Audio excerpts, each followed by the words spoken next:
Welcome back, whisky fans. It's December the 21st, and that is winter solstice. So winter solstice, I'm sure you all know, is the day of the year where the tilted axis of the Earth is at its maximum tilt away from the sun. So winter solstice for us here in the northern hemisphere.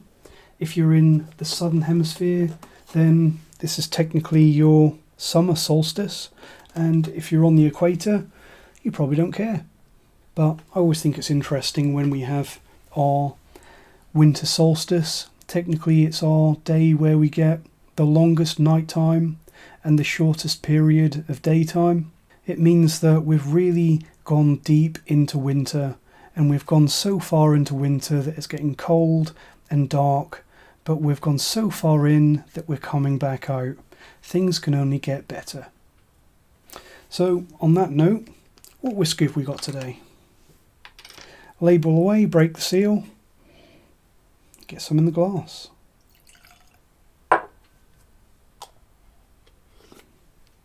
Hoping for some good ones now, because we haven't got many left. 22, 23, 24, 3 left after this. Under the hat of Permanent Night. Let's see what we've got.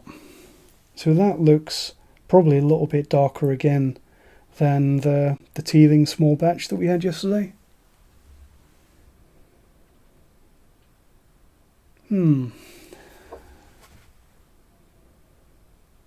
definitely an oak influence on that one.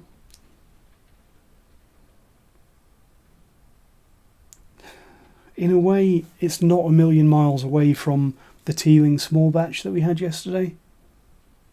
A light, reasonably simple, sweet, bourbon/rum, in the case of the Teeling matured whisky. It's got that obvious, slightly eccentric spiciness. Oh, a little bit of youth coming through now.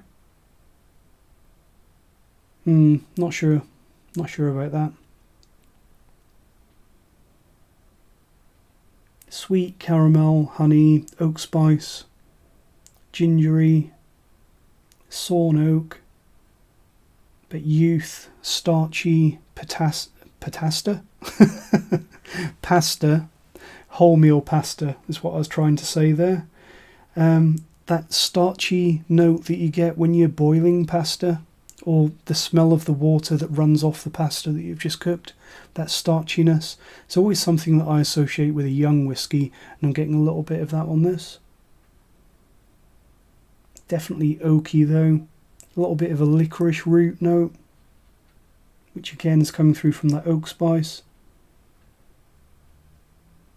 ABV, I would probably guess 46, but it's always difficult to tell just from the nose, so let's see how it tastes.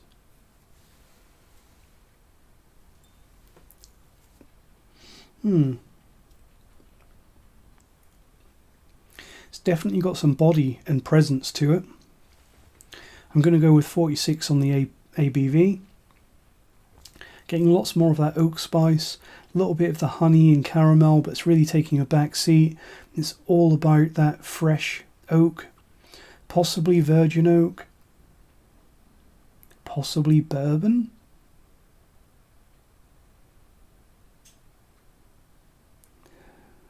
A little bit of a fusty, slight funkiness to the oak spice on this one. Slightly meaty.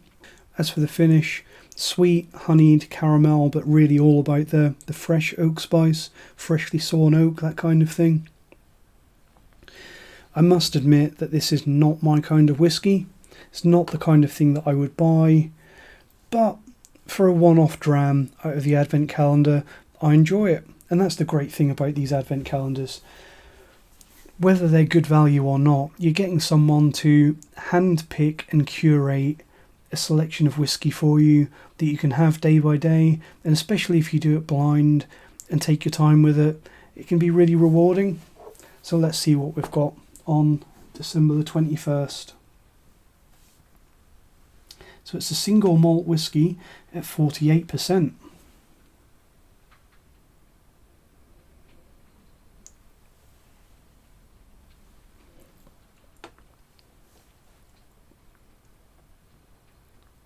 maybe I could have got that. It definitely tastes like it's 46, but maybe not 48. But that's what it is. As for the name of this whiskey, this is something that I've never heard of. It's High Coast Have, I think that says HAV, Oak Spice. So at least I can say that I said the name of this whiskey several times when I was tasting it, because it is full of oak spice. Let's just see if we can get the camera to focus on that so you can see it, because I'm not entirely sure that I've read that right. Maybe it's not printed clearly. High Coast Have Oak Spice. So never heard of that one, no idea what it is. So let's do a little bit of research. It's interesting though that, what was it, on day 2 or 3 we had the Weems Malt's Spice King, and I didn't get a lot of spice from that at all.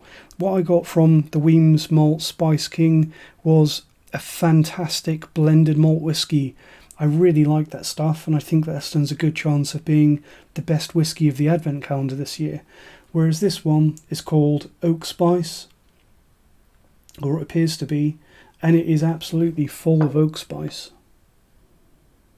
So let's see if we can find some details on this one. So it sells for £49 for a 700ml bottle, 48% as we said.